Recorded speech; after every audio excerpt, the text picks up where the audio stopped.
Friend, आज की video में हम जानेंगे कि पेट में पानी क्यों भरता है, इसका क्या ट्रीटमेंट होता है, क्या कारण है और क्या इसके लक्षण होते हैं। आज के प्रेजेंट टाइम में आपने देखा होगा कि एक प्रॉब्लम बहुत तेज़ी से बढ़ रही है जिसको कहते हैं जदोर या एसाइटस। एटाइसिस को हिंदी में पेट में पानी भरना कहते हैं या फिर जदोर कहते हैं। इसमें पेशेंट का पेट फूलने लगता है और उसको पेट में दिक्कत आने लगती है। अब बात करेंगे एसाइटस किसे कहते हैं और जलोद या पेट में पानी भरना। जो हमारे पेट की दीवार होती है उसके बीच में पानी भर जाने को ही एसाइटस या जलोद कहते हैं। हमारा जो नॉर्मल पेट के अंदर जो फ्लूइड होना चाहिए वो 25 ml होना चाहिए। अगर इससे बढ़ता है या इससे ज़्यादा मात्रा होती है तो उसको हम एसाइटस या जलोद कहते हैं।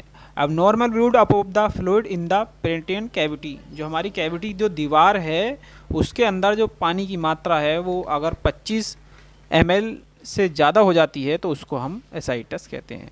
जैसे कि आप वीडियो में देख रहे हैं तो ये जो पीला पीला आप देख रहे हैं शैम्पेनी, तो ये जो होता है ये इसको ही हम पानी भर जाना कहते हैं और ये पेट की जो परत होती है उसके बीच में भर जाता है तो इसको हम एसाइटस कहते हैं।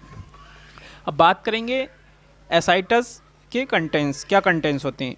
तो एसाइटस का जो मेन कंटेंट्स होता है वो प्रोटीन, एल्बुमिन, लिपिड, बोल एसिड या WBC, ये इसके कारण होते हैं और ये इसके कहते हैं कि इसकी वजह से ये होता है। अब बात करेंगे हम क्यूज़। तो जो एसाइटस होता है जिसको जलोद कहते हैं इसको SAAG सैग, इसके लिए सैग टेस्ट कराया जाता है। अगर सैग टेस्ट की बात की जाए तो इसकी जो फुल फॉर्म होती है वो होती है सीरम एसाइटस एल्बुमिन ग्रेसिस, इसको हम शॉर्ट में सैग कहते हैं। SAAG serum albumin ascites fluid इन एल्बुमिन, जो आपका एल्बुमिन होता है उसमें फ्लूइड आ जाता है उसको ही हम सैग टेस्ट या एल्बुमिन टेस्ट कहते हैं। यही मेन मुख्य कारण है जो पेट के अंदर पानी भर जाता है और जिसको एसाइटस या जलोद कहते हैं।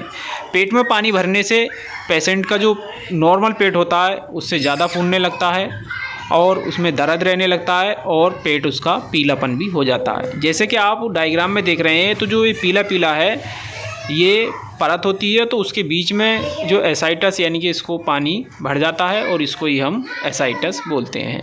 ये परेशानी बच्चों में और बड़ों में दोनों में ही हो जाती है और ये ज़्यादातर ओल्ड एज यानी कि अधिक उम्र के लोगों को देखने को मिलती है।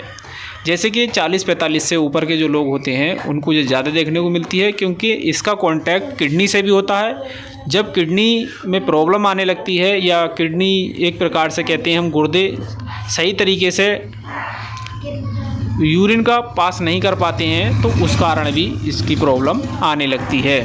अब साग टेस्ट की बात की जाए तो अगर साग टेस्ट की मात्रा 1.1 mg/dl से अधिक आती है तो इसको हाई बोलते हैं और साग टेस्ट की मात्रा अगर 1.1 mg से कम आती है तो इसको लो बोलते हैं। यानी कि अगर 1.1 है तो नॉर्मल वैल्यू है, अगर इससे कम होगी तो उसको लो बोलेंगे, अगर इससे ज़्यादा होती है तो इसको हाई बोलते हैं। अब साग टेस्ट यानी कि SAAG साग टेस्ट अगर इसकी मात्रा बढ़ जाती है तो क्या क्या दिक्कत आती हैं और लो हो जाती है तो पेशेंट को क्या क्या बीमारियां होती हैं। तो सबसे पहले जानेंगे हम कारण, यानी कि अगर हाई हो जाए साग तो उसको क्या क्या प्रॉब्लम पेशेंट को आती हैं। अगर साग टेस्ट की मात्रा हाई हो जाए तो उसे cirrhosis, heart failure, portal vein thrombosis, तो ये प्रॉब्लम आने लगती हैं। यानी कि कार्डियोलाइसिस की प्रॉब्लम आ सकती है पेशेंट को। हार्ट फेलियर यानी कि उसके जो है हार्ट भी फेल हो सकता है, दिल की प्रॉब्लम आ सकती है। अगर साग टेस्ट लो हो जाए तो इन्फेक्शन वाली TB होने का खतरा रहता है मरीज को, कैंसर और पेनिराइटिस। तो ये जो प्रॉब्लम है ये साग टेस्ट लो होने से या बढ़ने से इसकी मात्रा ये परेशानी पेशेंट को आने लगती हैं। आगे हम बात करेंगे वीडियो में साग टेस्ट से बाद में कि पेशेंट को कौन कौन सी मेडिसिन दी जाती हैं। अब बात करेंगे अगर किसी पेशेंट के पेट में पानी भर जाए तो उसकी जांच क्या क्या कराएं आप। तो सबसे पहले होता है इसका डायग्नोसिस यानी कि जांच। तो फिजिकल एग्जामिनेशन देखा जाता है और फिर आपका कराना पड़ता है ब्लड से द्वारा होता है CBC में पता चलता है HB कितना है, प्लेटलेट्स, WBC, TLC और पेशेंट का LFT भी आपको कराया जाता है, यानी लीवर प्रोफाइल भी कराई जाती है। और फिर आता है आपका पेशेंट को अल्ट्रासाउंड कराना भी बहुत ही ज़रूरी होता है। उसके बाद में आता है आपका साग टेस्ट। साग टेस्ट के बारे में हमने आपको बताया है।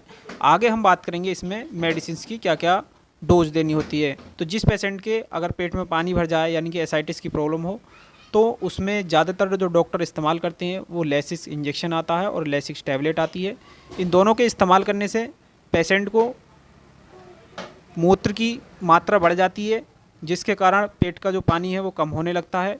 और एसाइटिस वाले जो पेशेंट होते हैं उनको मूत्र की मात्रा कम हो जाती है। इसी के कारण इनको लेसिस इंजेक्शन या टैबलेट का इस्तेमाल कराया जाता है और इनके जो पेट में पानी भर जाता है वो मूत्र के रास्ते कम हो जाता है।